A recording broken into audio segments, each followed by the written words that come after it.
काय सांगाल सायलेन्सर या ठिकाणी आपण लातूर शहरामध्ये जे फटाका सायलेन्सर वापरण्याचं प्रमाण आहे त्याच्या अनुषंगाने आम्ही गेले 2 ते 3 दिवसापासून शहरातील 4ही पोलीस स्टेशनमध्ये फटाका सायलेन्सर वापरणाऱ्या वाहनांवर कारवाई करण्याची मोहीम राबवत आहोत।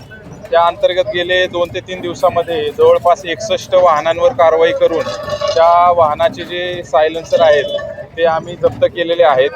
त्या वाहनांवर दंड मारण्यात आलेला आहे आणि त्या वाहनांचे जे सायलेन्सर आहेत ते या ठिकाणी स्क्रॅप करण्याचं कारवाई सुरू आहे। लातूरकरांना आवाहन असेल की आपण जे कंपनीने अधिकृत सायलेन्सर दिलेले आहेत तेच वापरावेत आणि जे असे बाहेर खाजगी इस्मांकडून मिळणारे सायलेन्सर टाळावेत, अन्यथा त्यांच्यावर याच पद्धतीने यापुढील काळात कारवाई करण्यात येईल।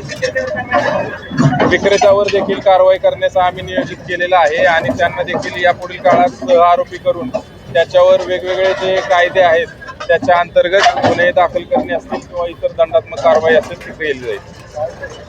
चालू घडामोडी व लाईव्ह कार्यक्रम पाहण्यासाठी आत्ताच लातूर नेता न्यूज चॅनलला सबस्क्राईब करा। आपण हा व्हिडिओ फेसबुकला पाहत असाल तर आमच्या फेसबुक पेजला फॉलो करा।